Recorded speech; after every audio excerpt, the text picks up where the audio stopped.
أعوذ بالله من الشيطان الرجيم. بسم الله الرحمن الرحيم.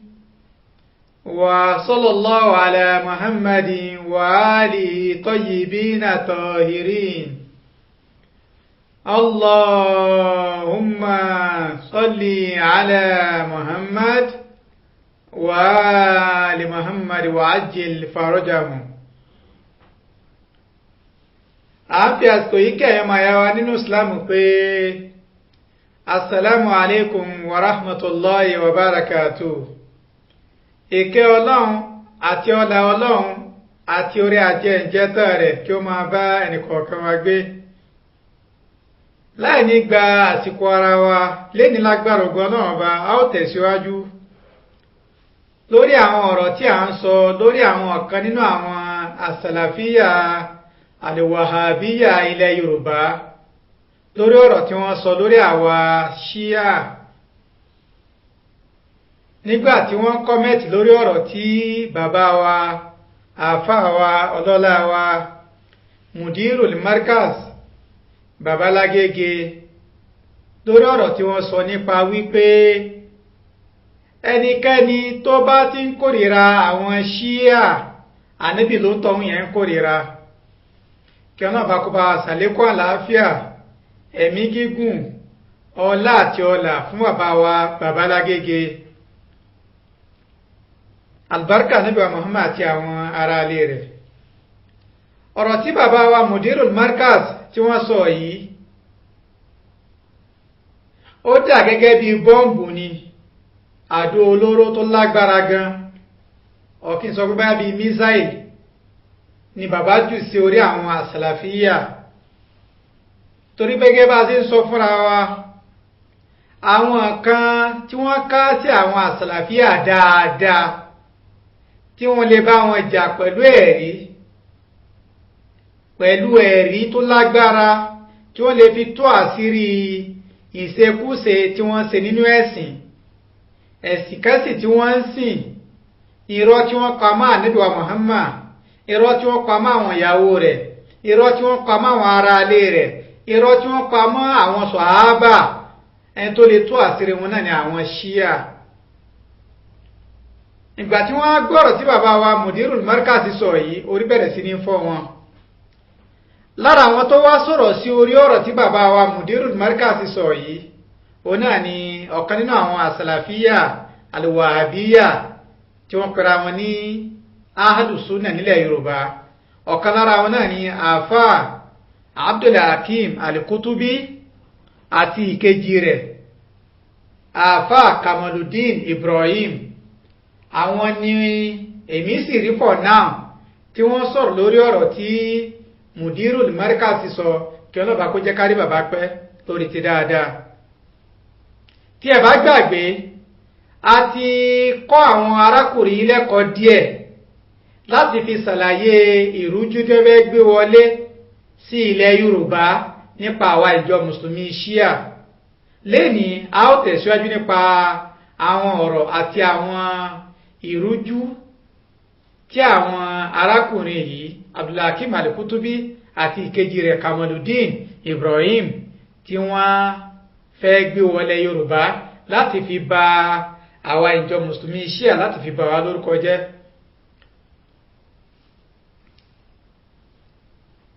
àkọ́kọ́ náà, tí ẹ bá gbàgbé, mo ti ṣàlàyé fúnra wa wípé ohun tí àwọn àfáà Abdul Hakim Al-Kutubi ń try láti ṣe náà ni wípé wọ́n fẹ́ bà wá lójú jẹ́ lójú àwọn mùsùlùmí ilẹ̀ Yorùbá wípé àwọn ṣíà tí Mudirul Markaz sọ wípé ẹ tó bá ti kórìíra wọn kórìíra ànábì, àwọn náà ni wọ́n ṣe léyìí o, àwọn náà ni wọ́n ṣe léyìí o, àwọn náà ni wọ́n ṣe léyìí o. eléyìí nìkan tí Abdul Hakim Al-Kutubi àti ìkejì rẹ̀ Kamaluddin Ibrahim, eléyìí nìkan tí wọ́n try láti ṣe, láti lè fi bà àwa ṣíà lórúkọ jẹ́, láti lè fi bà wá lójú jẹ́ ní ìgboro nípa wípé a kìí ṣe ẹ̀ dáadáa. wàrás àìmọ̀kan ló sún àwọn àfáà yìí débi ìkan tí wọ́n sọ yìí. ká ní wọ́n bá mọ̀ nǹkan tí wọ́n ṣe inú ẹ̀sìn dáadáa, wọ́n sì rí tírà ojú wọn tó tírà dáadáa, tí èsì pé kákà pariwo, wọn ò bá ti máa sọ àwọn nǹkan tí wọ́n sọ yìí lórí àwọn ìjọ mùsùlùmí Shia. Láì ní gba àsìkò ara wa, ẹ jẹ́ ká tún gbọ́ ohun tí Abdulhakeem Al-Kutubi tó sọ àti ìkejì rẹ̀ Kamaluddin Ibrahim lórí àwọn ìjọ mùsùlùmí Shia, ká tó wá kọ́ wọn lẹ́kọ̀ọ́ kékeré tí a fẹ́ kọ́ wọn lè lágbára ògbọ́lọ́ọ̀ba. Bismillah, ẹ jẹ́ ká gbọ́ tí wọ́n sọ. Wọ́n pẹ́ nìkan inú àwọn Shi'atu Shani'a shana'ahumullah, a pè ní Zaiduddin Al-Bayadi. Ó ní tírà kan, tírà yìí a ń pè ní as-siratul mustaqim ila mustahiq at-taqdim.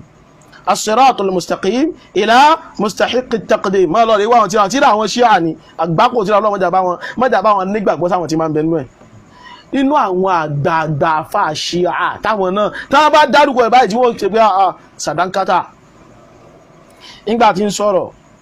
pa Al-Husayn ibn Ulwan, ìyóò náà wá sọ̀rọ̀ náà rọ́ ni wá látọ̀dọ̀ as-Sadiq. Ó wá bọ́rọ̀ lọ, ó wá débi áyà tọ́lọ́wọ́n ọba ti ń sọ pé wa idh asarra an-nabiyyu ila ba'di azwajihi hadithan. Ó wá ní azwajihi yẹn pé ba'di azwajihi tọ́lọ́wọ́n ọba ń sọ ní Hafsa. Ẹ̀ ń gbọ́ wá jẹ́ Hafsa ń kọ́ onítọ̀ Hafsa tó wá jẹun sí rèé ó ti ya kèfèrí. Ǹjẹ́ kí ló sọ di kèfèrí? Ó nítorí pé ó ń sọ fún ànábì pé man anba'aka hadha, ìyàwó ànábì ó di dánú, ó ti di kèfèrí. Ìyàwó ànábì wo? Hafsa. Ó nítọ̀ Ọlọ́run ọba sì ti sọ nípa àtòun àti sísítà rẹ̀ pé in tatuba ilallahi faqad sagat qulubukuma.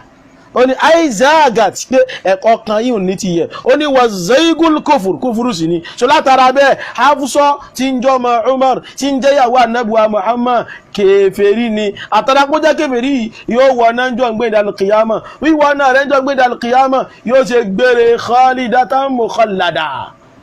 Ìyàwó ànábì ọlọ́mọ náà ni. Ìyàwó ànábì wọ́n ní kèfèrí ni. Lọ́rẹ́ wo tí wà tàdá kan as-siratul mustaqim ila mustahiq at-taqdim. Ọkànú àwọn ìkan ní Yusuf al-Bahrani lára àwọn Shia ni. Inú tírà rẹ̀ kan a pè ní Shihab al-Thaqib fi bayani ma'ana an-nasib. Nígbà tí ó mọ̀ sọ̀rọ̀, ó wá sọ̀rọ̀ ń pàyẹ́ lọ́wọ́ Aisha radiyallahu anha. Ó ní Aisha tẹ́ ń sọ yìí annaha murtaddat ba'da mawti sallallahu alaihi wasallam. Ó ní bá Nábì ṣe ti kú tán báyìí, ó náà Aisha náà ti fi Islam lẹ̀. Ó ní kódà kamartadda dhalika al-jammu al-ghafuru al-majzum bi imanihim sabiqan. Kamartadda dhalika al-jammu al-ghafir al-majzum bi imanihim sabiqan. Ó ní bí jẹ́ sí ọ̀gọ̀rọ̀ yanturu nínú àwọn sàhábí Ànábì tẹ́ẹ̀tì fọ́pọ̀ wípé àwọn eléyìí ti nígbàgbọ́ tẹ́lẹ̀. Ó ní ọ̀gọ̀rọ̀ wọn náà padà di pé wọ́n ṣe kèfèrí nígbà Aisha náà di kèfèrí. Hafsa kí náà gbé? Aisha kí náà gbé? Ẹ̀dàkúngbà àwọn ìyàwó ànábì bá wá ń di kèfèrí báyìí. Ṣé irú àwọn yóò láwàá gbé máa fi ṣòṣù wọn pé ẹni bá ti wá ń kórìíra wọn ń kórìíra ta ni? Bóò làwọn ṣe jẹ́ sànábì? Ìròrí wọn nu. Ìròrí wọn ò níyùn.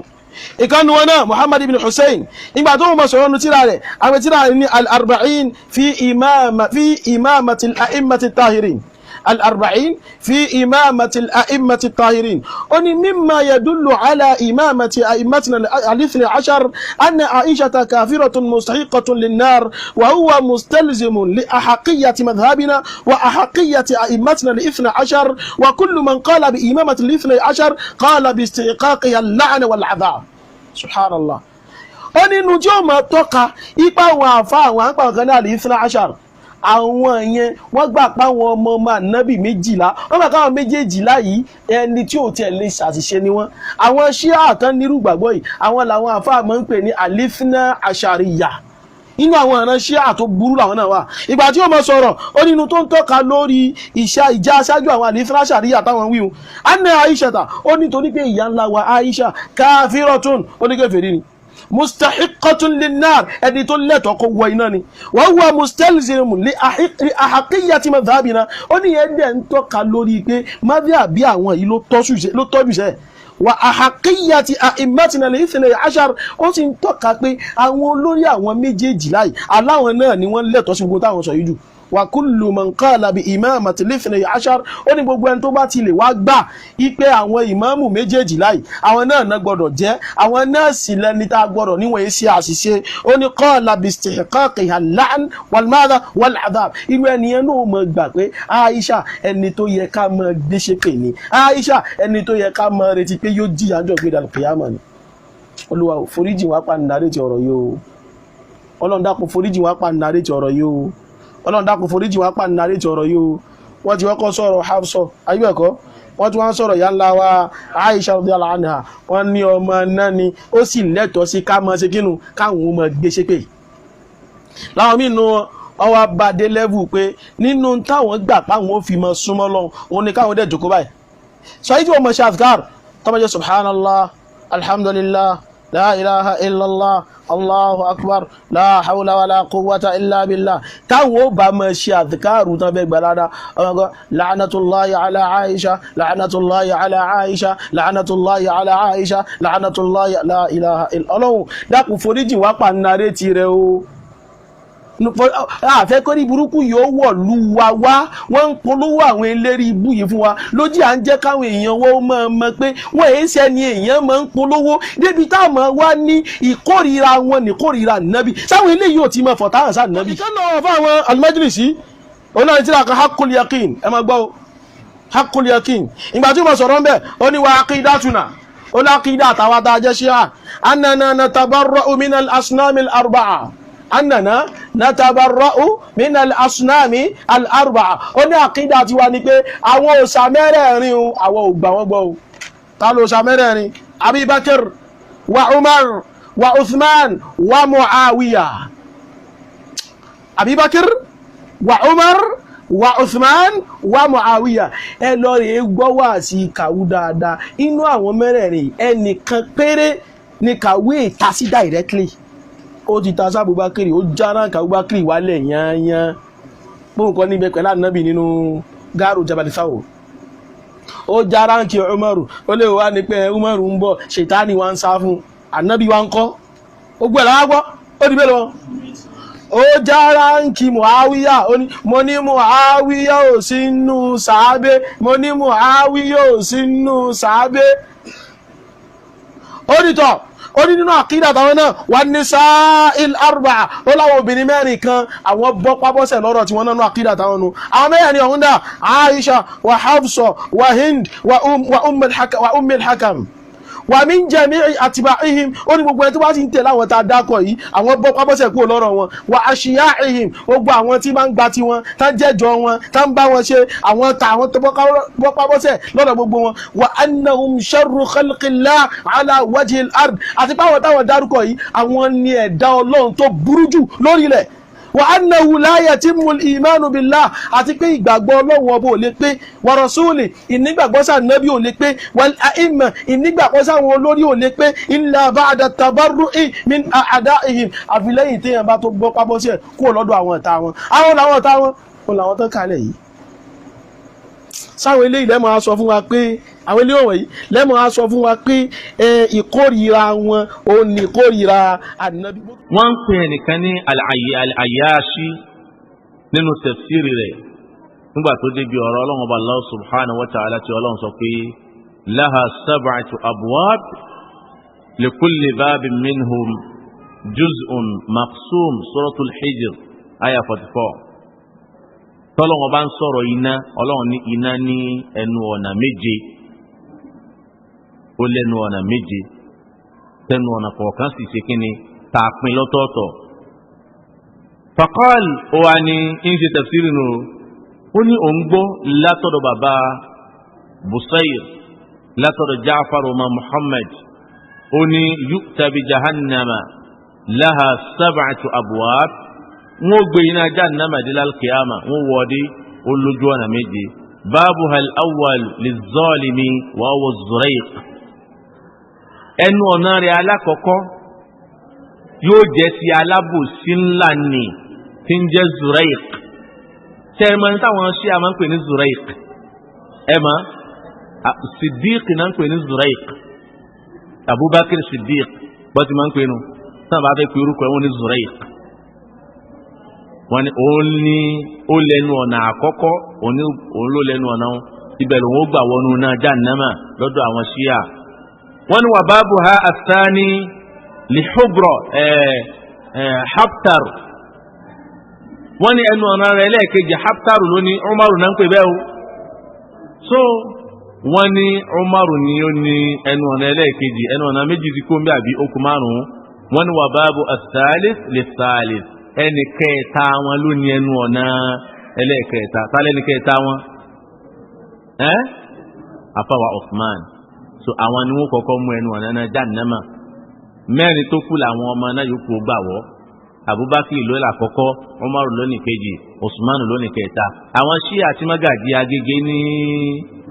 ẹni bá kórìíra wọn kórìíra ànábì nù. ẹ wọ́n ti ń pinná fáwọn sàábì ànábì wa Muhammad. ẹ wọ́n ti ń pinná fún wọn iná jahannama. ọ̀gá aná iná jahannama l'Abubakar owó lọ́dọ̀ Ṣíà, ní Umaru owó, ní Usman owó, kódà àti ọmọ wọn tọmọtọmọ wọ́n ti gbà pé wọ́n wọ ọ́nà papọ̀ nù. so n ti ń jẹ́ Ṣíà nìyẹn o. so yé àwọn ni wà báàbù àrọ́bì, ẹnu ọ̀nà náà jahannama ẹlẹ́ẹ̀kẹrin. tálẹ́mọ̀ tí Ṣíà tún kórìíra jù ta ló mọ̀ àánú àwọn ọkùnrin ni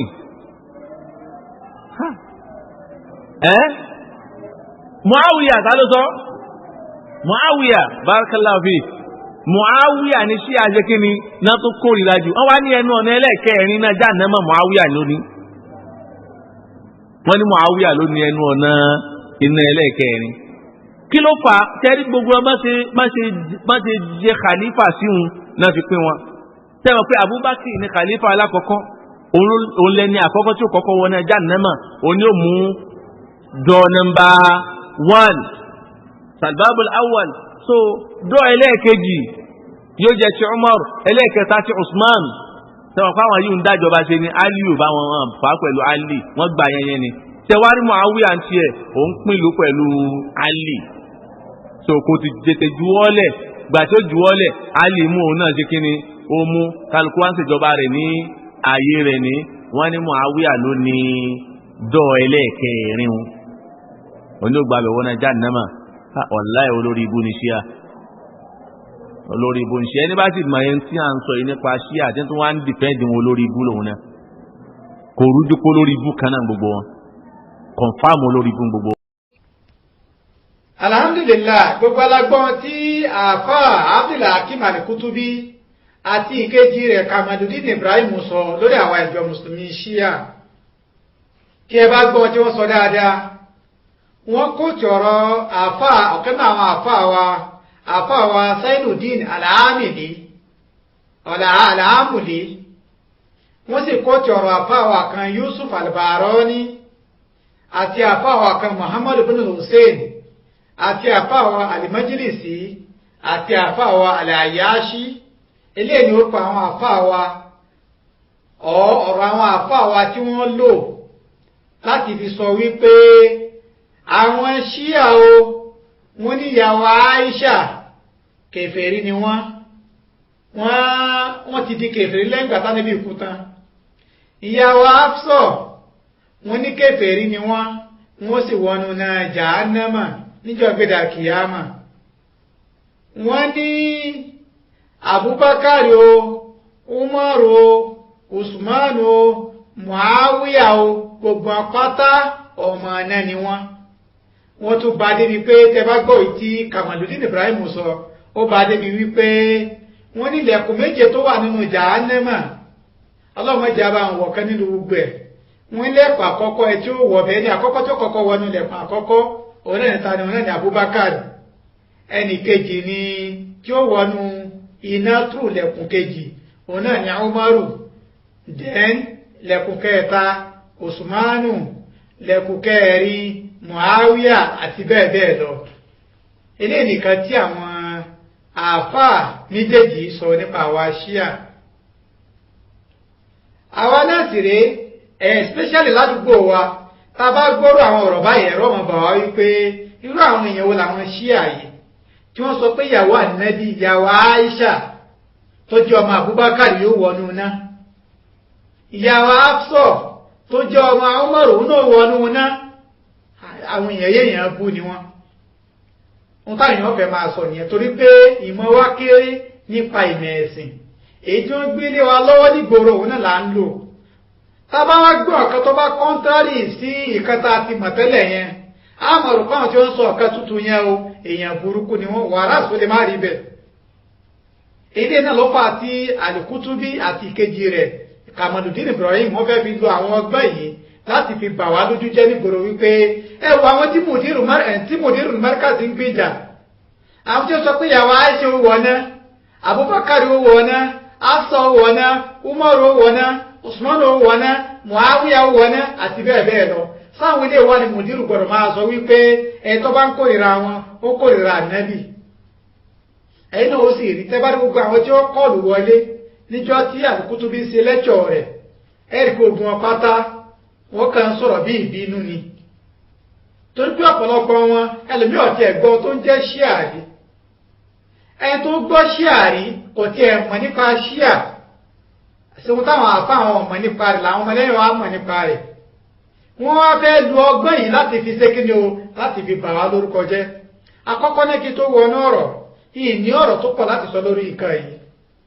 ṣẹ́rí tí àwọn àfa wa al-Majlisi àfa Zainuddin àfa Yusuf al-Barani àfa Muhammad bin Hussein àti àfa wal Ayashi gbogbo tí wọ́n sọ yìí kìí ṣe àkídà àwa ìjọ mùsùlùmí ṣíà àkídà ó kálukú nù wọn ni ìyẹn ni wípé ìgbàgbọ́ àfa wa al-Majlisi ló mú wọn sọ nǹkan tí wọ́n sọ ìgbàgbọ́ àfa wa Zainuddin Al-Amuli òun náà ìgbàgbọ́ wọn ló mú wọn sọ nǹkan tí òyìn ni pé ohun tí wọ́n sọ yẹn ìgbàgbọ́ tí wọ́n ṣàkísí òun ni kìí ṣe pé gbàgbọ́ àwa ìjọ mùsùlùmí iṣẹ́ alápapọ̀ rárá kò rí bẹ́ẹ̀. ohun tí àfàwà Muhammad bin Hussein sọ ìgbàgbọ́ tí wọ́n ní kìí ṣe ti àwa ìjọ mùsùlùmí ṣíà. tábàtọ̀ ìkan ní ìgbàgbọ́ ó gbọ́dọ̀ jẹ́ pé ìkan tí ó kárí gbogbo apáta ẹ jẹ́ wá fún yín lápẹẹrẹ gbogbo àwa ṣíà láti ojú ayé ànábì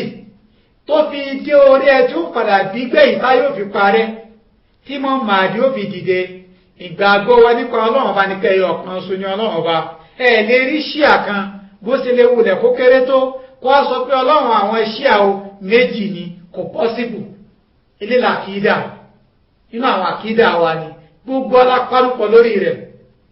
ẹsẹ̀ lákọ̀ọ́kọ́ gbogbo àwa ṣíà pátá lápálùpọ̀ wípé ànábì wa Muhammad òun ni ànábì ìgbẹ̀yìn tí ọlọ́run ọba rán sí wa sallallahu alayhi wa alihi wa sallam kò sí ṣíà tó ya pẹ̀lú lórí eré eléyìí lórí ìgbàgbọ́ àwa ṣíà òun náà ní pé kí ni o bá a ti lè wulẹ̀ ká pẹ́ tó láyé yìí o ọjọ́ kan bẹ tí ọlọ́run bá tí ó gbé wa dìde òun náà ní ọjọ́ ní alkiyama láti ṣèdájọ́ nǹkan tí a gbélé ayé ṣe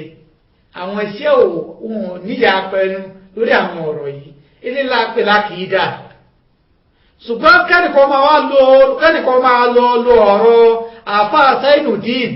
tàbí àfá Yusuf al-Barani tàbí àfá al-Majlisi kó máa generalize ẹ̀ lórí àwọn àjọ mùsùlùmí ṣíà ẹ tó bá ṣe irú kaba yẹn làákàyò sí lára ó tọ̀hún yẹn ẹ tó bá ní làákàyò kò ní máa ronú débi kó yóò fi máa wá sọ̀rọ̀ báyẹn wípé tí àfá al-Majlisi bá sọ ó wá tí ó ti di àkídà àwa ìjọ mùsùlùmí ṣíà rárá kò rí bẹ́ẹ̀ ohun tí àfáà wa Al-Barani bá sọ ó ti di àkídà àwa ìjọ mùsùlùmí ṣíà kò rí bẹ́ẹ̀ tó láwọn tá a dárúkọ yìí kí ọlọ́ba kó bá a sàlékù kẹrẹ́lá kìyàmà àṣìṣe wọn kí ọlọ́ba kó bá a forí ẹ̀jì wọn kì í ṣe àwọn ni wọ́n dá ṣíà lẹ̀ àwọn tó ní ṣíà ẹni tó ní ṣíà ní ànábì wa Muhammad sallallahu alayhi wa alihi wa sallam ó sì gbé fún Imam Ali alayhi salam ń tán níbi bá wá sọ tí àwọn àyímọ̀ náà bá wá sọ òun là ń pè lákìídà àwa ìjọ mùsùlùmí ṣíà kìí ṣe tẹ́lùmí bá gbọ́yé lẹ́yìn àwọn ànábì wa Muhammad àti àwọn àrólé tàbí ìfilẹ̀ ara àwọn ẹ̀kọ́ kéékèèké tá a fẹ́ máa kọ́ yín náà nìyẹn bí ẹ̀sẹ̀ ronú lélẹ́yìí tá a bá pè yín ní Boko Haram àìmọye yẹn láti gbé wọn kóòtù náà torí pé wọ́n pè yín ní Boko Haram wọ́n sì dárúkọ yín lọ́kọ̀ọ̀kan àìmọye yìí lẹ ti gbé lọ ilé ẹjọ́ àìmọye yìí lẹ ti rán lọ sẹ́wọ̀n nítorí pé wọ́n pè yín lórúkọ tẹ́ kì í jẹ́ wàrà sábà sọ pé èyí ni Boko Haram ẹni tó bá sọ bí ò tí ì jẹ ayọ̀ pa torí pé nǹkan tẹ́ nígbàgbọ́ nípa rẹ̀ òun náà làwọn Boko Haram nígbàgbọ́ nípa rẹ̀ ẹ lè sọ pé nígbàgbọ́ nípa Ibn Taymiyyah ẹ lè sọ pé nígbàgbọ́ nípa Ibn Abdul Wahhab ẹ lè sọ pé nígbàgbọ́ nípa Al-Uthaymin Ibn Baz àti gbogbo àwọn àfáà yín Boko Haram yẹn ẹ lè sọ pé nígbàgbọ́ nípa wọn tẹwárí àwọn Boko Haram àwọn Daesh àwọn Al-Qaeda gbogbo àwọn fàtáwà wọn inú tíra àwọn àfáà yìí ni wọ́n ti mú jáde tẹ́lẹ̀ kí bá wá pè ní Boko Haram ẹni kẹ́ ẹ lọ tún ara yín ṣe kẹ́ ẹ dìfẹ́ dára pé kì í ṣe Boko Haram kì í ṣe pé mọ̀ ẹ pera yín lọ kóòtù ó tí ó fẹ́ pàrọ̀ yìí wípé tẹ́lẹ̀ kí bá sọ pé Boko Haram ní ẹ́ẹ̀dì9 ẹni ẹ kì í ṣe Boko Haram ẹni iṣẹ́ tí Al-Baghdadi jẹ́ iṣẹ́ ara rẹ̀ ni kìí ṣe sí ẹ̀yìn As-Salafiyya Al-Wahhabiyya ẹni iṣẹ́ tí Shekarawi jẹ́ kìí ṣe sí ẹ̀yìn Al-Wahhabiyya As-Salafiyya iṣẹ́ ara rẹ̀ ló ń jẹ́ tẹ́yìn ò bá wá lè gbà kẹ́ni kó pè ní Boko Haram tẹ́yìn bá lè gbà kẹ́ni kó lo ìgbàgbọ́ Shekarawi àti ìgbàgbọ́ Al-Baghdadi ọ̀gá àwọn Daesh kó generalize lórí ẹ̀yìn Al-Wahhabiyya wáyé tẹ́ wá lo ọ̀rọ̀ àfáà Al-Majlisi ọ̀rọ̀ àfáà Sainuddin ọ̀rọ̀ àfáà Yusuf al-Barani ọ̀rọ̀ àfáà al-Ayyashi wáyé tẹ́ ń lò tẹ́ wá ń generalize lórí àwọn àjọ mùsùlùmí Shia ẹ tó bá ń làákà ẹ̀kọ́ ní máa ronú báyìí tí fi pé fi wá sọ̀rọ̀ jáde ní ṣókí gbogbo ọ̀rọ̀ àwọn ọ̀rọ̀ tẹ́ kánú tíra wa yìí pátá àkídà ìgbàgbọ́ àwọn èèyàn tẹ́ dárúkọ yìí ni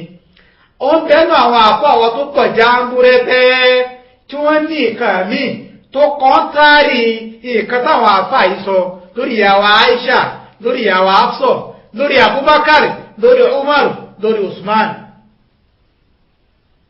àwọn àfáà míì náà àwọn àfáà wa ó ní ìkan tí wọ́n sọ lórí wọn ìkọ́ńtárì yàtọ̀ sí ìkan tí àwọn àfáà tí ẹ dárúkọ wọ̀nyí tí wọ́n sọ lórí àwọn wọ̀nyí ẹsẹ̀ lákọ̀ọ́kọ́ èkejì wá ní wípé ẹ dákun kí ni pírọ́blẹ́mù yìí tí ẹ̀rí bá rí ilẹ̀ tá bá rí ẹ̀rí tó fi rí ilẹ̀ wípé Abubakar wọ àánú náà ẹ dákun sí Abubakar kọjẹ tó lè wọnú náà Ọlọ́run ọba ni ṣé nígbà tí Ọlọ́run bá fẹ́ dáná Ọlọ́run wá pe Abubakar jókòó àti Umaru àti Usman àti Muawiya wípé ẹ̀yin wọn yóò èmi àti lájọ fẹ́ dáná ẹ̀yin ò sì ní wọnú náà yìí èmi ò mọ̀ bẹ́ẹ̀ ṣe máa ronú àwọn Sàlàfíà ni mo bá rí o bẹ́ẹ̀ ṣe ronú òye èèyàn sí Abubakar Umaru Usmanu sí wọ́n kọjá tí ó lè wọnú náà Ọlọ́run ọba ni èmi ò sọ pé wà nù náà àyìn sì sọ pàkídà àwa ìjọ mùsùlùmí Shia òun ni pé wà nù náà bọ̀ mo fẹ́ pè làákà yín wálẹ̀ mo fẹ́ pè làákà bàbá ká máa ka ní òṣòfò yín náà ẹ̀kú ní gbọ́ yín bọ̀ ká máa fi làákà ìbá yín sọ̀rọ̀ bọ́ ọbọ̀yà Ọlọ́run bá lè lò yín Ọlọ́run bá lè lo làákà ìta fi bá yín sọ̀rọ̀ kó bá tún làákà ìtìyín náà ṣe Abubakar kìí ṣe pé kò sínú ẹ tí ò lè wọná tí Abubakar bá wùwà náà yóò wọná tí Umaru bá ṣe ìka tó lè gbé nínú náà yóò wọná tí Usmanu bá ṣe ìka tí ó fi kó náà nù náà wallahi yóò wọnú náà èwọ́ sàwọn nìkan o tí àwọn ìyàwó Aisha ìyàwó Hafsa ìfùtẹ́ mọ́ ìyàwó Ummu Salama tí bá ṣe ìka tí ó lè mú wọnú náà wọ́n wọnú náà Ọlọ́run dá iná àti àlùjànnà fún àwọn èèyàn ni àwa ni pé ká túnú ara wa rò ohun tó lọ́wọ́ bá ní ká ṣe sóhun là ń ṣe ohun tánibí ní ká ṣe sóhun là ń ṣe àwọn tánibí ìfilẹ̀ wọn náà làwọn ará alé rẹ̀ látòrí Ìmáàmù Àlì tóbi tí orí Ìmáàmù ẹlẹ́ẹ̀kejìlá ṣé ohun tí wọ́n ní ká ṣe là ń ṣe tá a bá ń ṣe nǹkan tí wọ́n ní ká ṣe wallahi àwọ̀ náà àlùjànnà pẹ̀lú ìyọ̀dọ̀ Ọlọ́run bá lálùkìyámà ṣùgbọ́n tá a bá takò wọ́n lẹ́yìn ìgbà tá a ti mọ̀ fáwọn lọ́yẹ ká tẹ̀lé wallahi àwọnú ná ìyàn bá jẹ́ ìyàwó Aisha kò bá jẹ́ ìyàwó Hafsa kò bá jẹ́ Abubakar kò bá jẹ́ Umaru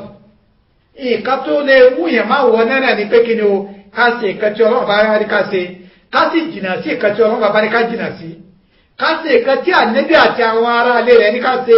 ká sì jìnnà sí nǹkan tí Ànábì àti àwọn ará ilé rẹ̀ ní ká jìnnà sí tábà tí lè ṣe àwọn nǹkan yìí wallahi àwọ̀ àlùjánnà pẹ̀lú àwọn ẹni rẹ̀ ṣùgbọ́n tá a bá takò wọ́n lẹ́gbàá tá a ti mọ̀ kọ́dọ̀ àwọn òtítọ́ wà tá a sì gbọ́ àwọn òtítọ́ yìí àwa ṣe nǹkan tí wọ́n ní ká ṣe a jìnà sí àwọn nǹkan tí wọ́n ní ká jìnà sí wallahi àwọ̀ ní ọ̀nà kí ọlọ́ba kó sọ wọn bẹ̀. kẹ́nìkan máa wá lọ ọdún ọ̀rọ̀ Abubakar ọ̀rọ̀ Umaru kọ́ máa fẹ́ fi kọ̀ndẹ́mù àwọn ọjọ́ kan nínú Islam àìníláàká yìí ni. Abubakar kọ́ ló ní Islam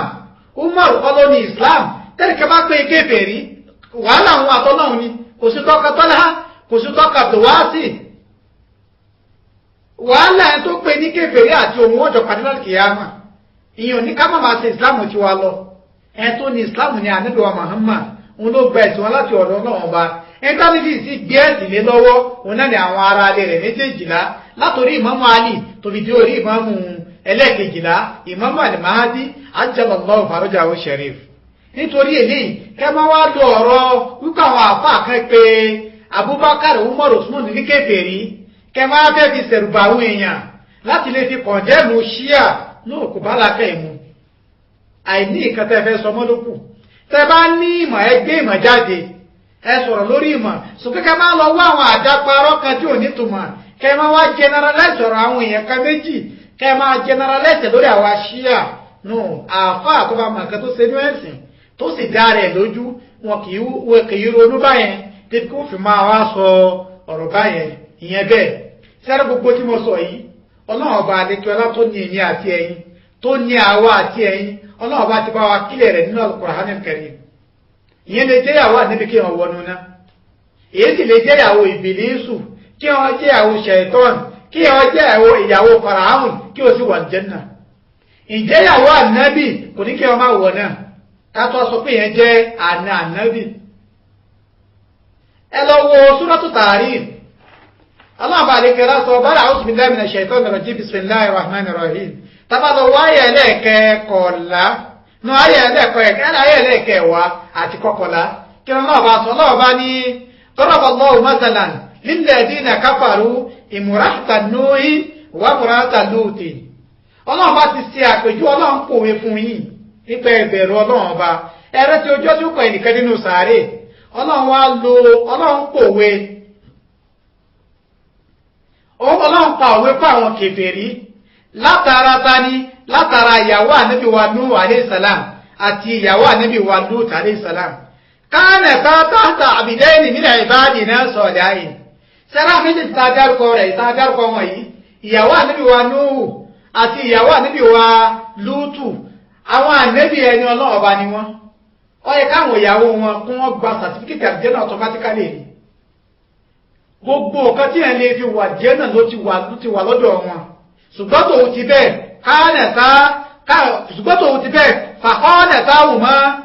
fàhọ́nẹ̀ta mọ́sá ọmọ àwọn méjèèjì ṣe kí ni o wọ́n sábò sí àwọn ànábì ọlọ́run ọba ìyẹn ìyàwó ànábì wa Nuhu àti ìyàwó ànábì wa Lútù wọ́n sábò sí wọ́n ṣe jàmbá àwọn ànábì ọlọ́run ọba yìí fàlámúyúkì ní àánì òmọ́ nínú lọ́ ìṣe hà gbogbo bí ó ṣe wá jẹ́ ìyàwó ọlọ́run bí ó ṣe jẹ́ ìyàwó ànábì tó bí ó ṣe jẹ́ ìyàwó àwọn ẹni ire tó bí ó ṣe jẹ́ ìyàwó àwọn ẹni ọlọ́run ọba tó ìjẹ́yàwó wọn wá nílà wọn níbi ìyà ọlọ́run ọba wàkílà ìdíwò lánàárọ̀ máa dà ìlú tó bá dijọ́ ìpínlẹ̀ kìámà ìyàwó ànábì wa Lútù yóò wọnú náà jahannama ni o ìyàwó ànábì wa Núhù onáàmà wọnú náà tòun ti pé wọ́n jẹ́ ìyàwó ànábì inna lillahi wa inna ilayhi raji'un ọlọ́run wa bọ́rọ̀ lọ pé وضرب الله مثلا للذين آمنوا امرأة فرعون إذ قالت ربي ابن لي عندك بيتا في الجنة ونجني من فرعون وعمله ونجني من القوم الظالمين ìyàwó ànábì ìyàwó Fáráò ẹni làánà gbogbo alamọ̀sẹ́ tí Fáráò gbélé tó gbélé ayé ṣe ṣùgbọ́n ìyàwó rẹ̀ ìrántí orúkọ àṣì àgbẹ̀fẹ́ orúkọ bí á sí àwọn sì ń pè ní ìyàwó Fáráò náà bó ṣe jẹ́ bí ọkọ rẹ̀ ṣe jẹ́ ẹni ibú tó bó ṣe jẹ́ ẹni pòkì tó wallahi ìyàwó rẹ̀ ó sì wà Jánnà níjọ́ gbígbà kìyàmà kí ni ọlọ́run bá ń sọ ọlọ́run pòwe fún wa wípé ìjẹ́yàwó ànẹ́bí oníkẹ́yọ máa wọ̀ náà ìjẹ́ta abẹ́ ànẹ́bí oníkẹ́yọ máa wọ̀ náà ìwájẹ́yàwó Ṣẹ̀tọ́n ìjẹ́yàwó Ìbílísù ìjẹ́yàwó Fáráò oníkẹ́yọ máa wọ̀ Jánnà ẹ wo àpèjúwe ànábì ẹ wo àpèjúwe àwọn ìyàwó ànábì Nuhu àti ìyàwó ànábì Lútù ọ̀kan náà àwọn ìyàwó ànábì Nuhu wọ̀ náà ọ̀kan náà àwọn ìyàwó ànábì Lútù wọ̀ náà ìyàwó Fáráò ló sì wà ní Jánnà èyí tó ṣe kókó ni pé kí ni kátà fẹ́ gbé sílé ayé wa ká tẹ̀lé Ọlọ́run bá ká tẹ̀lé ànábì ká tẹ̀lé àwọn tánàbì fi ilẹ̀ eléyìí ni ò ní mú wa wọn náà ṣùgbọ́n bí ẹ bá jẹ́ ìyàwó ànábì ká tó sọ pé ẹ jẹ́ sọ abẹ́ ànábì tí ẹ bá lè takò ànábì wallahi yóò jìyà Ọlọ́run bá wọn ó tó fi kóná nínú Jahannama kí Ọlọ́run bá kó là wá àti àwọn ará ilé wa níbẹ̀. ẹ mọ̀ wọn a máa lo ilé láti máa fi sẹ́rù bá wọn yẹn gbòòrò wípé àwọn ṣí àpé àwọn ìyàwó ànábì ní kèfèrí níbo làwọn ṣí àti pè wọn ní kèfèrí àwọn díẹ̀ tẹ kú jọ̀rọ̀ wọn eléyìí ní ìgbàgbọ́ tiwọn àwọn nìyẹn Ọlọ́run bá nìyẹn àwọn àmì ìwọ́n ni wọ́n ta nígbàgbọ́ lórí àwọn wọ̀nyí lóòótọ́ ìyàwó Aisha ṣe a lot of mistakes tí ìyàwó Aisha ṣe tabaríkàbàkà àlèkà tó fún ọdún mẹ́wàá ìyàwó Aisha takọ Al-Qur'ani ìyàwó Aisha takọ àti Ànábì wa Muhammad ìyàwó Aisha bá kẹjẹlẹ Ànábì wa Muhammad sallallahu alayhi wa alihi wa sallam bá àti lérí tó ṣe dàlkìyàmà ìyàwó Ummu Salama kẹ́kọ̀ọ́ fáwọn ẹ̀ ṣùgbọ́n tòun ti bẹ́ẹ̀ àwa kì í há iná fún yàn ìyàwó Aisha nìyẹn Ọlọ́run bá ní ó dàlkìyàmà gẹ́gẹ́ ni Hafsa kátó sọ Abubakar kátó sọ Umaru àìmọye kẹjọ bàjẹ́ ní ẹ̀sìn ṣùgbọ́n tòun ti bẹ́ẹ̀ àwa kì í ṣẹjọ́ máa fi ẹ̀ sínú náà Ìmáàmù Ali Qasimul Janna wan Nar wọ́n máa ń pè àwọn tí wọ́n pín iná nìyẹn tòun ti bẹ́ẹ̀ Ìmáàmù Ali wọ́n ní bí Ìmáàmù Ali ṣe máa bá àwọn èèyàn sọ̀rọ̀ tòun tí bí ìyàwó Aisha ti ṣe lot of mistake tó tòun tó bí ìyàwó Hafsa ti ṣe lot of mistake tó tòun bí Abubakar Umar Usmanu ó ní ìkẹta nígbàgbọ́ nípa wọn ìkẹta wa nígbàgbọ́ nípa wọn àti àwọn ọ̀pọ̀lọpọ̀ náà àwọn àfà wa ó ní ìyàtọ̀ sí èyí tí àfà al-Majlisi àti àfà Sainuddin àti Yusuf al-Barani táwọn nígbàgbọ́ lórípa wọn ó kálukú pàdé Ọlọ́run ọba tiẹ̀ sùkẹ́kẹ́ máa lọ lo àwọn ọ̀rọ̀ àfà méjì mẹ́ta kẹ́ máa wá generalize lórí àwọn àṣìyà ìkan tí ò bá láàka ìbú tòun ti bẹ́ẹ̀ àti sàlẹ̀ fúnra wa kò sí tó burú ó pọ́sibù kí ẹ jẹ́ ìyàwó ànábì kó sì wọ nínú Ọlọ́run ọba ó pọ́sibù kí ọ jẹ́ sàábì ànábì kó wọ nínú Ọlọ́run ọba àti má pèjúwe rẹ̀ wá bí ẹ̀sẹ̀ rí nìyẹn. èyí tí màá fi parí rẹ̀ tí ẹ bá ti fẹ́ ìsàlàfíà ẹ̀ ní làákàyè rárá làákàyè ò sí fún yín fakọ́tì tí ẹ fi ronú wọn ò tí ì fún yín rárá. àfà Sainuddin àfà Yusuf al-Barani àfà wa Muhammad ibn Hussein àfà wa al-Majlisi àti Ayashi ọ̀rọ̀ tí wọ́n sọ yìí ẹ bẹ̀rẹ̀ sí ní para ẹ̀ ń pariwo pé àwọn ṣe àsọbáyé sẹ́yìn gbàgbé ni ẹ jẹ́ kí n bí àfà Abdulhakim al-Kutubi ẹ jẹ́ bí ìbéèrè kan àfà al-Kutubi àti ìkejì àfà al-Kutubi àfà Kamaluddin Ibrahim ẹ bá mi dáhùn béèrè yìí àti ó gbé ẹ̀yin sàlàfíà ilẹ̀ Yorùbá látòrí pòfẹ́sọ̀ yín tó fi délé tó bẹ̀rẹ̀ ilé kéwú lèmi látòrí pòfẹ́sọ̀ Aláró tó fi dérí ẹ̀rọ tí ó ṣẹ̀ṣẹ̀ bínú ẹ̀yin sàlàfíà lẹ́ni ẹjẹ́ tẹ̀ mọ́kì látòrí pòfẹ́sọ̀ Aláró sàlàfíà ẹ tó jẹ́ sàlàfíà Al-Wahhabiyya original tó jẹ́ ọ̀gá wọn lẹ̀ Yorùbá wọn náà ni àfà Muhammad Ali Jabata ń lọ ọ̀gá ilẹ̀ Yorùbá àwọn sàlàfíà tá a mọ̀ nìyẹn ẹ̀yin yòókù ẹ̀ẹ́kàn ṣe tẹ̀kíyà ni ẹ̀yin ti sàmúlẹ́tì fèètì ni ẹ̀yin ò sẹ̀sìn nǹkan bí lẹ́yìn ṣe kí wọ́n bá kó dájú mi ẹ̀ tá a mọ̀ kó ó practice the real Al-Wahhabiyya àsàlàfíà Al-Wahhabi gidi àsàlàfí gidi àwọn tó kọ́ sí àwọn alẹ́ Ibn Taymiyyah Ibn Abdul Wahhab òun náà ni àfà Muhammad Ali Jabata látòrí àfà Ali Jabata tó fi dúró rí ẹni tó sẹ̀ bí lẹ́ni nínú àyìn sàlàfíà jẹ́ bí ìbéèrè kan especially al-Kutubi àti Kamaluddin Ibrahim bàbá ànábì níbo ni bàbá ànábì wà ẹ bá mi dáhùn béèrè yìí o àfà al-Kutubi ara béèrè tí mò ń bí òun náà nílé yìí bàbá ànábì níbo bàbá ànábì wà àfà Kamaluddin Ibrahim bàbá ànábì ẹ̀yin pé ẹ tó bí ànábì bàbá rẹ̀ níbo bàbá ànábì wà àlùjánnà ló wà dàbí ná ibo ni ó wà lálùkìyámà yóò wọnú náà dàbí ó wọnú àlùjánnà ẹsẹ̀ lákọ̀ọ́kọ́ ìyá ànábì ẹ tó bí ànábì wa Muhammad ìyá rẹ̀ ìyá ànábì ìyá wa Amina radiyallahu anha alayha salam níbo ni ìyá wa Amina wà sáàlì jẹ́nà ni ìyá rẹ̀ ọwọ́ ni àbí ó wọ̀nú ná àfáàlì kútú bẹ́ bá wa dáhùn àfáà Kamaluddin bá wa dáhùn. Abu Talib ọkù ànábì wa Muhammad sallallahu alayhi wa alihi wa sallam àbúrò bàbá ànábì tó náwó ó nára ó ná agbára gbogbo tí ẹni láyé yìí ni bàbá yìí ná láti fi sọ̀pọ̀tì ànábì wa Muhammad. Níbo ni bàbá yìí wà? Inú náà ni ó wọ̀ lálùkìyámà nàbí yóò wọnú jahannama. Abdul Muttalib bàbá ànábì kó níbo lòun náà wà? Yóò wọnú àlùjánnà nàbí yóò wọnú náà? Inna lillahi wa inna ilayhi raji'un. Lẹ́nu ti yín àfá Abdul Hakim al-Kutubi àfá Kamaluddin Ibrahim àǹkó lẹ́nu ti yín bàbá tó bí ànábì Muhammad sallallahu alayhi wa alihi wa sallam bàbá ànábì ó wọnú náà. Ìyá tó bí ànábì wa Muhammad tó lórí ànábì fún oṣù mẹ́sàn-án tó dààmú ìnira gbogbo ẹ̀ ló bá tòun ti bẹ́ẹ̀ ó rọ́jú kò sẹ́yìn ànábì wa Muhammad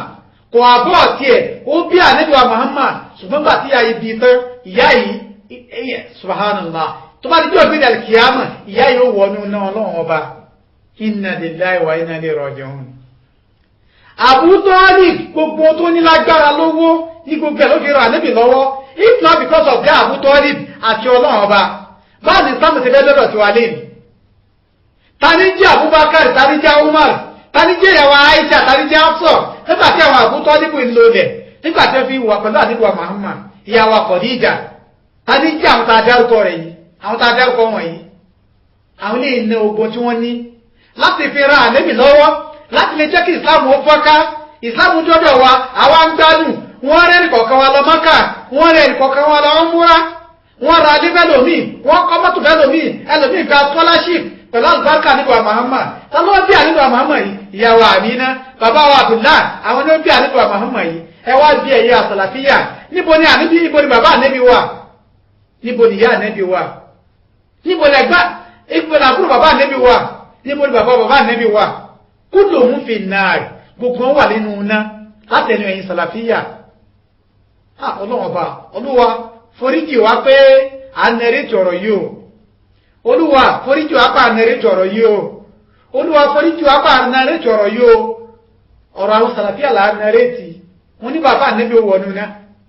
inna lillahi wa inna ilayhi raji'un ìyá ànẹ́bí ó wọnú ná ọkọ ànẹ́bí ó wọnú ná bàbá ànẹ́bí ó wọnú ná inna lillahi wa inna ilayhi raji'un. Wọ́n tẹ̀ tún bá débi kan wọ́n ní ọkọ ànẹ́bí Abu Talibi wọ́n ní sàlẹ̀sàlẹ̀ iná ló wà tẹ́lẹ̀ ànẹ́bí tó wá rọra bí ọlọ́run ọba subhanallah iṣẹ́ tó lọ́wọ́ fi wá yọ tí ó yọ ọ́nù nẹ́pẹ́rẹ́ta ọlọ́run tó wá rọra gbé lọ́bì kan ibi tó tún rọra ibi tó tún ìyẹn ní pé ọlọ́run rọra gbé lọ òkè náà kò gbé lọ sàlẹ̀sàlẹ̀ iná ẹ̀dá sábẹ̀ ní òní làákà yìí àti sàlẹ̀ iná àti àárín iná àtòkè iná àti kí náà ọmọ àwìn lára ẹ̀dá kò wo ló yàtọ̀ ní gbogbo ẹ̀ iná ọlọ́run ọba ọkọ̀ ànẹ́bì tó náwó tó nára tó nígbàgbọ́ nípa ànẹ́bì yóò wá wọnú òun ló wá wà lókè iná èèyàn láìlẹ́kọ̀ọ́ inna lillahi wa inna ilayhi raji'un. ẹ̀yin tí gbogbo ilé wà ló tíra yín sí ẹ tí bá fẹ́ lójútì I'm sorry to say tẹ́ ẹ bá lójútì ni ní máa ronú pé mùdírù mọ́ríkà ti sọ àwọn ọ̀rọ̀ kan gbé wọn lọ kọ́ torí mò ń jí gbọ́nà ọ̀rọ̀ àwọn àfà yìí àwọn méjèèjì yìí wọ́n náà fi ọ̀rọ̀ àfà kábàrà jàbáàrù ní Kánò wọ́n fi wí ọ̀rọ̀ mùdírù mọ́ríkà ẹ̀dẹ́kùn ẹ̀dẹ́ bá fẹ́ gbé yẹn lọ kóòtù nípa wípé Abubakar yóò wọ̀ náà ìyàwó Aisha ó wọ̀ náà èmi ò gbé yín lọ kóòtù pẹ̀lú bàbá àdébí ó wọ̀ náà afala tààkìlú ayna ukulukum sẹ́ẹ̀ nílò akáyè ni bàbá ànẹ́bí ó wọnú ná ìyá ànẹ́bí ó wọnú ná ẹgbẹ́ ànẹ́bí láti sàlẹ̀sàlẹ̀ náà wọ́n tún rí ẹ̀sẹ̀ sókè ẹ̀dá tí ló yàtọ̀ ń bẹ̀ Abdul Muttalib ó wọnú ná ẹni kò gbé lọ kóòtù ẹni kò sọ̀rọ̀ sí ìgboro ẹtú bá tún sọ nǹkan tó kọ́tọ́ sí yẹn ẹtú kà fara rẹ̀ ẹnìkan wá sọ àfa àlùmọ́jìlì síwájú o Abubakar Umar Usman o gbogbo pátá nù náà ni wọ́n wà ẹ bẹ̀rẹ̀ sí ní ẹ̀ ń já para àbí kí wọ́n pè ẹ̀ ń já pátá. Inna lillahi wa inna ilayhi raji'un. Ṣé ẹ ronú ni ẹ mọ̀ ya nínú Islam ẹ dákun ẹ jẹ́ máa sàlọ́ àfọwọ́ àsàlàfíà yìí mo sọ kíríkà tí wọ́n láàkì wọn náà làákà yìí wọ́n tí kì bá sí pé wọ́n láàkì làákà yìí ni ẹ wọ́n bẹ́ẹ̀ ṣe ronú. Bàbá ànábì wà nù náà ìyá ànábì wà nù náà ẹ̀gbọ́n ànábì láàdìrì àbúrò bàbá ànábì wà nù náà gbogbo wọn wà nù náà kò sí ẹ tó sọ̀rọ̀ lórí rẹ̀ ṣùgbọ́n tẹ̀lé kí wọ́n sọ pé Abubakar wọ̀ nù náà kèfèrí ní Abubakar mùrtádì ni gbogbo ẹ̀ ni wọ́n lè bí àgbótọ̀ ohun yẹn lọ kóòtù. Inna lillahi wa inna ilayhi raji'un. Alhamdulillah náà bí iṣẹ́ sọ̀rọ̀ yìí náà máa ronú ẹ̀yìn ẹ̀ dájókòó bọ́ọ̀ ọkùnrin ṣe máa ń dájókòó lóru tó máa ronú ẹ̀rọnú pé lóòótọ́ mà ní agbàpẹ́ bàbá ànábì òwò náà ìyá ànábì òwò náà tẹ́lẹ̀ tó bá wá ṣe rìsáàjì tiẹ̀ tó bá rí Àìṣà òwò náà Hafsa òwò náà Abubakar wọ́n fi konu náà Umar wọ́n fi konu náà àti Usmanu ẹgbàgbé ti Muawiya ìyẹn kọ̀ọ̀fáàmù ni tẹ́tẹ́rì kẹ́lẹ́ bá gbà bẹ́ẹ̀ kí wọ́n wàhálà rìsáàjì lẹ́sẹ̀ rìsáàjì lòun náà ṣe ẹ fún kálukẹ́lẹ̀ kó ṣe rìsáàjì ẹ̀ ẹ̀jẹ̀ àgbègbè ìgbà tí ẹ bá pàdé Ọlọ́run ọba ni ó ṣe ìdájọ́ ẹnì kọ̀ọ̀kan wa. ṣùgbọ́n kẹ́ máa lórú àwọn ọ̀rọ̀ yìí tó káwọn èèyàn wọn ò ní much awareness nípa iṣẹ́ alẹ́ Yorùbá kẹ́ máa fẹ́ fi ṣẹ̀rù bà àwọn èèyàn káìmẹ́ ti lọ ó ti late eléyìí ti bọ́ ọmọ yín lọ́wọ́ ná kí ọlọ́ba kó sàánú wa kó mẹ́ta bẹ́ẹ̀ pé à ń parọ́ ọmọ gẹ́bì sí wọn ẹ jẹ́ ká gbọ́ ọ̀kan náà àwọn ọmọlẹ́yìn wọn ẹ jẹ́ ká gbọ́ ọ̀kan náà àwọn àfa àwọn Abdulhakeem Al-Kutubi àti Kamaluddin Ibrahim ẹ jẹ́ ká gbọ́ ọjọ́ sọ lórí àwọn fámílì Ànábì wa Muhammad sallallahu alayhi wa alihi wa sallam ẹ wò tíra tó wà wájú mi orúkọ tíra yìí náà ni Majmu' Fatawa ti àfa àwọn Aduwwul Islam tẹ́ máa ń pè ní Sheikhul Islam Ahmad ibn Taymiyyah tẹ́bálọ́wọ́ tíra yìí tẹ́bálọ́wọ́ júùsù ẹlẹ́ẹ̀kẹrin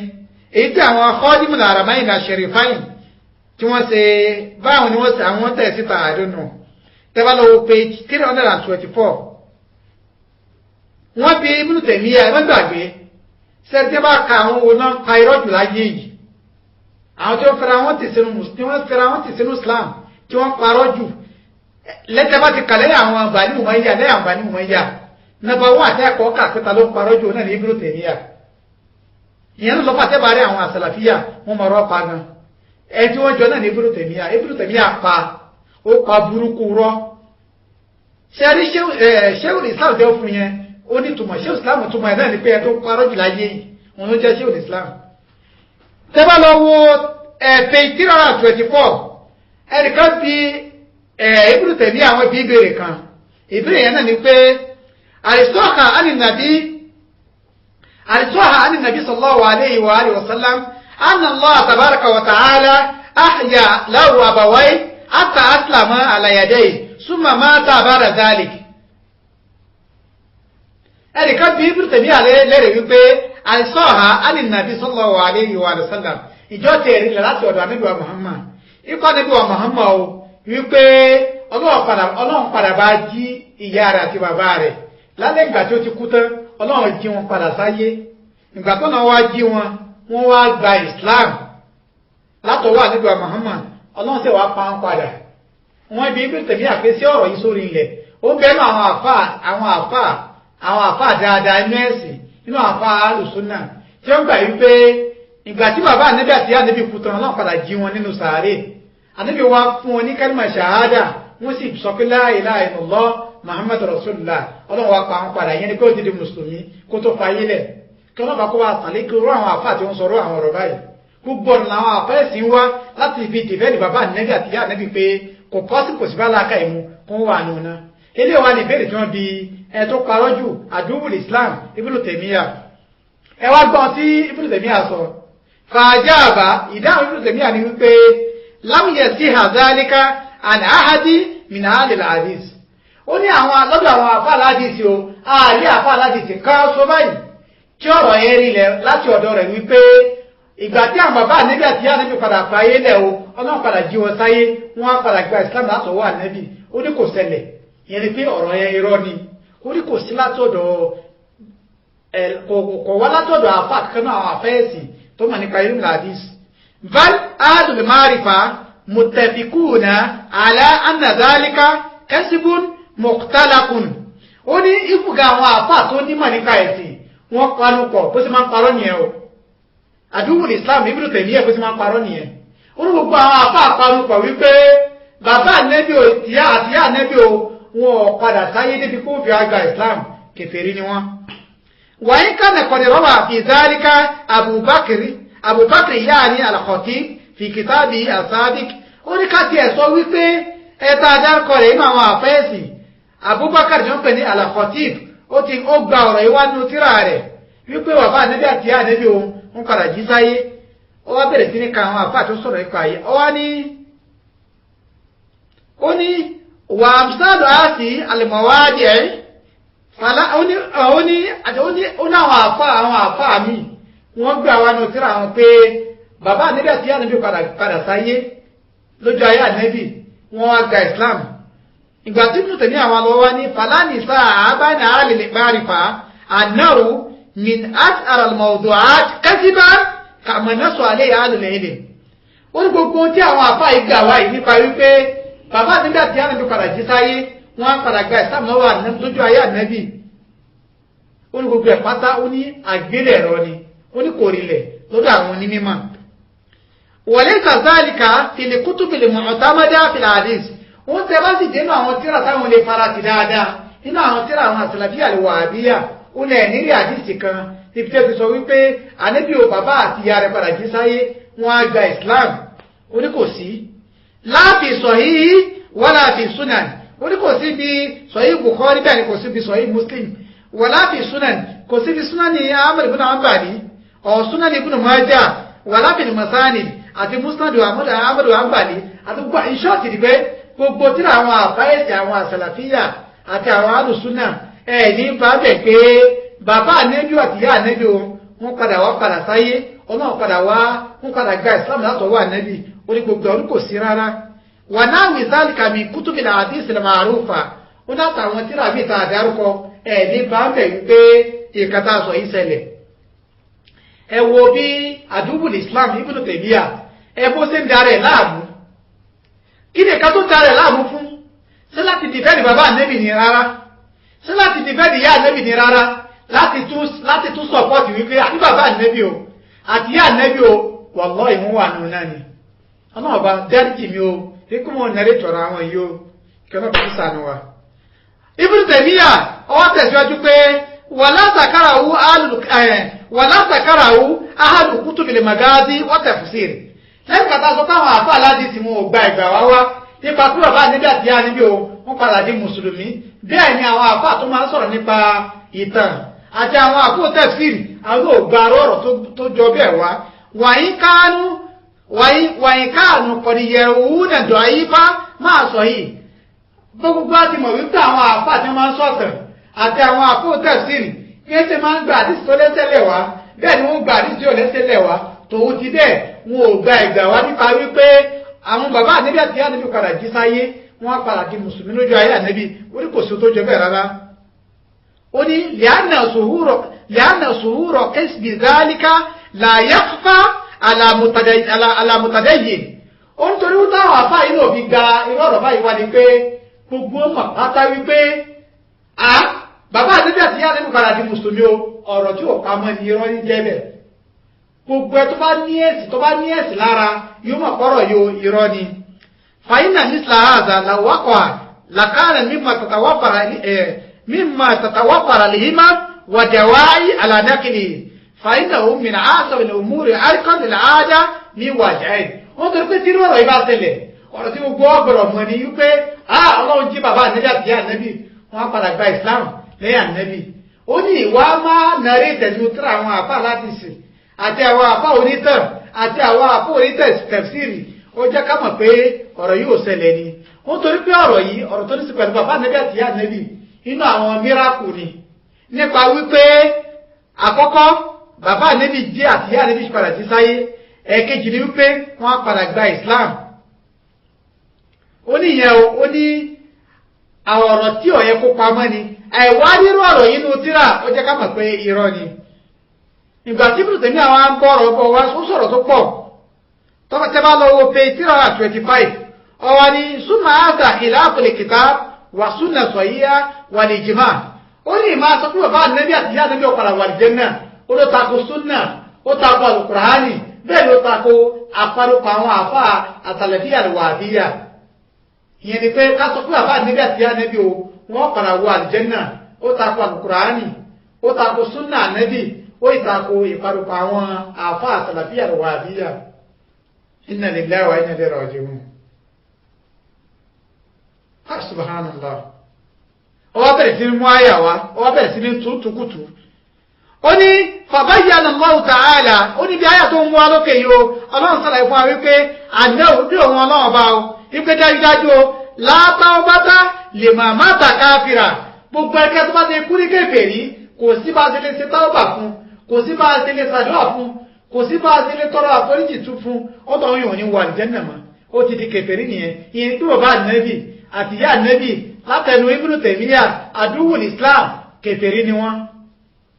Inna lillahi wa inna ilayhi raji'un. Subhanallah. Subhanallah. Eléyìí ni tí Ibn Taymiyyah sọ. Ẹlòmíràn tún sọ̀rọ̀ náà àwọn àfá àwọn o. Ẹlòmíràn sọ̀rọ̀ o tí gbogbo sọ náà ní pé kí ni o pé bàbá Ànábì àti ìyá Ànábì o kèfèrí ni wọ́n jẹ́ sọ́tún sáré kátírà kan fún yín. Tábàlọ́ tíra Awn al-Ma'bud Sharh Sunan Abi Dawud tí a fà al-Allama Abi Tayyib Muhammad Shams al-Haq al-Asim al-Habadi tẹ́bàlọ́ wèyí tí Abdurrahman Muhammad Usman ṣe tàkíkì rẹ̀ tẹ́bàlọ́ ojúṣù ẹlẹ́ẹ̀kejìlá Sahibu Maktabatu Salafiyya bil Madinatil Munawwara tẹ́bàlọ́ wo page 494 afá yìí náà mọ̀rọ̀ kẹwàá bẹ̀ wípé wa kullu ma warada بإياء والديه صلى الله عليه وآله وسلم وإيمانهما ونجاتهما أكثره موضوع مكذوب مفترى gbogbo ẹgbà wá tó wá nípa wípé àwọn òbí Ànábì o Ọlọ́run padà jí wọn sáyé wọ́n padà gba Islam gbogbo àgbélẹ̀rọ ni irọ́ ni wọ́n fi parọ́ ni wàbáàdù da'ifu jiddan wọ́n ní apá kan rẹ̀ kọ̀lẹ́sẹ̀ńlẹ̀ la yasiha bihalin litifaki àyímọ́tìlá àdís àlàwádì yìí wàdúràfì yìí kàdàrà kútlì àti bẹ́ẹ̀ bẹ́ẹ̀ lọ wọ́n ní gbogbo àwọn àfáà nígbà pàwọ̀ àdísì yóò kọ̀lẹ́sẹ̀lẹ̀ àgbélẹ̀rọ àdísì wo ni àdísì pé àfáà Ànábì àti ìyá Ànábì o wọ́n padà wọ àlùjánnà wọ́n àdísì ọ̀lẹ́sẹ̀lẹ̀ ni àfáà yìí ó sọ̀rọ̀ ń bẹ̀ o àfáà yìí wọ́n ń bọ̀rọ̀ bọ̀ wípé wàkọ̀dì pásítọ̀ lè kàlámì fi ádámì najatil walidayn al-Allama Ibrahim al-Halabi fi risalati mustaqilla lahu والعلامة علي القاري في شرح الفكر الأكبر وفي رسالة مستقلة ويشهد لصحة هذا المسلك هذا الحديث الصحيح. Àfáà tí a dárúkọ àfáà yìí wá ní ìfù gan náà àwọn àfáà wọn ẹjọ́ korúkọ ẹ̀ ní Ibrahim al-Halabi àti Ali al-Qari wọ́n ti sọ̀rọ̀ tó pọ̀ tí wọ́n fi rilẹ̀ wípé bàbá Ànábì àti ìyá Ànábì o wọ́n wọnú nẹ́nìjọ́ ìgbéjà kìyàmà. Àfáà yìí wá tẹ̀síwájú pé ó ní lórí àwọn ọ̀rọ̀ táwọn àfáà yìí sọ àdísì kan náà tó wá ń bẹ àdísì tó lẹ́sẹ̀lẹ̀ òun náà àdísì tá àfáà yìí sàlàyé tẹ́bálọ́wọ́ àdísì 4692 ó ní àdísì náà jẹ́ káwọn mọ̀ wípé bàbá Ànábì àti ìyá Ànábì o wọ́n wọnú náà. àdísì wo ni àdísì náà ni pé Peter Ànábì sọ wípé arákùnrin kan lọ bá Ànábì jọ kẹ wípé àyìnà àbì eré Ànábì ya Rasulullah eré òjíṣẹ́ Ọlọ́run ọba níbo ni bàbá mi wà Ànábì ní abúkà fìnnàrì bàbá rẹ̀ wà nínú ìbátárakùnrin wọn àdúgbò alákùnrin padà pé inna àbáka wà á bí fìnnàrì kí sí ọba àti ẹnìkan wà nínú bàbá àti ìbínú wà nínú inna lillahi wa inna ilaihi raji'un àdìsí náà àdìsí ẹlẹ́sẹ̀lẹ̀ àwọn bá ti sọ̀rọ̀ lórí rẹ̀ ìjọ tí ọlọ́ba bá sàlẹ̀ fún tó bá sàlẹ̀ fún wa á sọ̀rọ̀ lórí àdìsí yìí àdìsí làwọn àsọ̀lẹ̀ bí àlùwà bí àkókò ara mú bẹ́tẹ̀lé débi gbà pé bàbá Ànábì àti ìyá Ànábì wà nínú àfá tó ṣe tíra yìí tó ṣe tàkíkì tíra yìí wá ní kútù ọ̀nà sọ báyìí pé al-Allama Suyuti mutasailu jiddan la ibrata bi kalamihi fi hadha al-bab náà kó tó kàbẹ̀rẹ̀ ó ní wa Sheikh Jalaluddin Suyuti qad khalafa al-huffaz wal-ulama al-muhaqqiqin wa athbata lahuma al-iman wa najat fa sannafa rasail al-adida fi dhalika منها رسالة التعصيب والمنة في أن أبوي رسول في الجنة kí ọlọ́wọ́ bá kó bá sàlékún àlékún kẹ́ fún àfáwà Suyuti àfá tó ti tíra Ainul Ma'budu yìí àfá tó ti tíra Aunul Ma'budu yìí àfá yìí ni àfáwà Jalaluddin Suyuti ó takò gbogbo àwọn àfá Salafiyya nípa pé bàbá Ànábì àti ìyá Ànábì ó wà Jánnà àfá àdáadáa ẹ wá ti tíra kan lórí láti fi rinlẹ̀ wípé bàbá Ànábì àti ìyá Ànábì ó wà Jánnà kesa fa ile kawo ifuge Gulam Ahmad Mirza Gulam Ahmad ọ̀gá àwọn olùdásílẹ̀ àwọn ìjọ mùsùlùmí Ahmadiyya wọ́n náà gbà pé bàbá Ànábì àti Ànábì o wọ́n wà Jánnà ẹ wá ní kí eti Gulam Ahmad kí ma wá fẹ́ràn àwọn Salafiyya al-Wahhabiyya tá ń gbà pé bàbá Ànábì tèmi àti Ànábì tèmi yóò wà nù náà ẹ jẹ́ ká sì làákàyè àfá Suyuti inú àwọn àfá tó gbà wípé bàbá Ànábì o àti ìyá Ànábì yóò wà Jánnà ni ṣùgbọ́n ẹgbọ́n tí àfá ìṣàfá yìí ni al-Allama Suyuti mutasahilu jiddan la ibrata bi kalamihi fi hadha al-bab ma lam yuwafiqu kalam al-a'imma an-naqad yìí tó bá jẹ́ bẹ́ẹ̀ ó ní ọ̀rọ̀ àfá Suyuti nípa pé bàbá Ànábì ó wà Jánnà àti ìyá Ànábì ó ní ọ̀rọ̀ tí a lè farati ni ọ̀rọ̀ tí ò ní túmọ̀ ni ọ̀rọ̀ tó wà useless ni torí kó takọ̀ ọ̀rọ̀ àwọn àfáẹ́sìn àwọn làwọn fẹ́ẹ̀sìn inna lillahi wa inna ilaihi raji'un àwọn Salafiyya al-Wahhabiyya tí wọ́n wá rí ẹnìkan tó bá fẹ́ dáàbò bo bàbá Ànábì àti ìyá Ànábì wallahi tí wọ́n bá kàfàrà rẹ̀ wọ́n sì bàdá rẹ̀ tí wọ́n bá bàdá rẹ̀ wọ́n fà sákò tọ̀hún yẹn ẹ̀yìn tẹ́nu wíwá gbà láti sọ pé bàbá Ànábì àti ìyá Ànábì ó wọnú iná ẹnìkan kò gbẹ̀yìn lọ kóòtù ẹnìkan kò gbẹ̀yìn lẹ́jọ́ ṣùgbọ́n tẹ́lẹ̀ kan máa sọ pé Abubakar Umar Usman Hafsa Aisha yóò wọnú iná ẹ bẹ̀rẹ̀ sí ní pariwo ẹ bẹ̀rẹ̀ sí ní sọ àkẹ́tù ẹ̀kẹ́ sọ ṣe é sí làákà èyí tálẹ́kẹ́ ìgbìjà jù sí bàbá Ànábì lẹ́kẹ́ ìgbìjà ní àbíyàwó Ànábì sí bàbá Ànábì àti ìyá Ànábì lẹ́kẹ́ ìgbìjà ní àbí Abubakar àti Umar tẹ́ bá lọ bá àfáwà ní Majlisi tẹ́ bá lọ bá àfáwà ní Harmoni àfáwà ní Baroni gbogbo pátágbà pé ìyá Ànábì àti bàbá Ànábì ọmọ àlùjànnà ni wọ́n ṣùgbọ́n torí pé wọ́n sọ pé ìyàwó Aisha wọ̀ná Hafsa wọ̀ná Abubakar Muawiya Usmanu Umar yóò wọ̀ná ẹ bẹ̀rẹ̀ sí ní pariwo ẹ fẹ́ máa lo ọ̀rọ̀ yìí láti fi bà wá jẹ́ ìgboro wàrás ẹ̀yìn kan yìí lẹ́gbàá pé bàbá Ànábì àti Ànábì wọ̀nú náà inna lillahi wa inna ilaihi raji'un láti lè fi rinlẹ̀ pé kìí sí káwọn ọ̀rọ̀ ìwà ànú tíra lásán ẹ jẹ́ ká gbọ́ ọ̀kan nínú àwọn ẹ jẹ́ ká gbọ́ wọn tí àgbà Salafiyya al-Wahhabiyya tó sọ nílẹ̀ Yorùbá nípa bàbá Ànábì àti ìyá Ànábì àti àbúrò bàbá Ànábì àti bàbá Ànábì ẹ jẹ́ ká gbọ́ wọn tí àfà Muhammad Ali Jabata al-Wahhabi number 1 as-Salafi number 1 òun ni Salafi táwa mọ̀ dáadáa àwọn yòókù yẹn business làwọn yẹn ṣe kiri àdúgbò ẹ jẹ́ ká gbọ́ tí olórí àwọn Salafiyya al-Wahhabiyya alẹ́ Yorùbá àfáà Muhammad Ali Jabata ẹ jẹ́ ká gbọ́ ohun tó sọ lórí bàbá Ànábì àti ìyá Ànábì àtàwọn fámílì Ànábì bismillah. òun náà ní tẹ̀ wá fọlá ìtọrọ òun ní rí bàbá rẹ̀ yọ nínú náà yìí o kò ní rí bàbá rẹ̀ yọ kò ní rí ìyá rẹ̀ yọ nínú náà yìí o kò ní rí àbúrò bàbá rẹ̀ yọ nínú náà o kò ní rí bàbá rẹ̀ yọ nínú náà o yóò jẹ́ nísì àwọn ẹbí Ànábì làkàyé nísì subhanallah kò sí nǹkan kan nínú wọn tí ó rí yọ nínú náà subhanallah gbogbo wọn tí wọn kà yóò sì gbére nínú náà rí. gbogbo alágbó tí àfáà Ali Jabata sọ bàbá Ànábì ìyá Ànábì àbúrò bàbá Ànábì bàbá Ànábì gbogbo wọn wà nínú Ànábì ò tó wá ní rí wọn sì pẹ̀ Ànábì ò sì pẹ̀ àwọn kan ó kó nù ná Ànábì ò sì pẹ̀ àwọn kan ò ní wọnú ná ṣùgbọ́n Ànábì ò ní rí bàbá rẹ̀ sì pẹ̀ Ànábì ò wá náà dìjẹ́ náà yóò máa gbádùn pẹ̀lú Aisha àbí ìgbàgbọ́ yín náà kọ́ nìyẹn Ànábì ò wá náà dìjẹ́ náà yóò máa gbádùn pẹ̀lú Abubakar yóò máa gbádùn pẹ̀lú Umar wọ́n máa ṣe mítìnì ṣùgbọ́n bàbá Ànábì wọ́n wà nù ná pẹ̀lú Ìbílísù pẹ̀lú Ṣaitan pẹ̀lú Fáráò ìyá Ànábì ó wà nù ná afala ta'qilun sẹ́ẹ̀tì làákàyè ni subhanallah kí lẹ́yìn sọ tó dùn lẹ́nu yìí bàbá Ànábì tèmi ó wọnú ná Ànábì tiwa Ànábì àwa mùsùlùmí bàbá rẹ̀ ó wọnú ná ìyá rẹ̀ ó wọnú ná ẹgbẹ́ bàbá rẹ̀ ó wọnú náà àbúrò bàbá rẹ̀ ó wọnú náà bàbá bàbá rẹ̀ ó wọnú náà kò sẹ́ tó àtàkì ṣùgbọ́n nìkan wá sọ pé Abubakar ó wọnú náà Umar ó wọnú náà ẹ ó di wàhálà ẹni wá sọ fún mi sí wípé ìdí tàbí gbà pé bàbá níbi ó wọnú náà wípé a rí àdínsì fún ìyẹn ni pé ẹ ṣe research yìí ni wípé inna abi wa abaka finnar báàdì àti bàbá rẹ̀ ìyẹn àwọn sàràfíà wọ́n wọnú náà kò sí wàhálà bẹ́ẹ̀ tí wá ṣe research tẹ́rì pé bàbá níbi ó wọnú náà ìyá níbi ó wọnú náà ẹ̀gbọ́n bàbá níbi ó wọnú náà ládìrí àbúrò bàbá níbi ó wọnú náà bàbá níbi ó wọnú náà bẹ́ẹ̀ ṣe research tí Ibn Taymiyyah ṣe research tí Àbádì ṣe research tí àfáàní jàbátá ṣe research tí Kutubi náà ṣe research tí Kamaludin àti gbogbo yín pátá Sàlàfíà lápapọ̀ tẹ́ ṣe research tẹ́ fi reach conclusion wípé àwọn family ànábì ń wà nù náà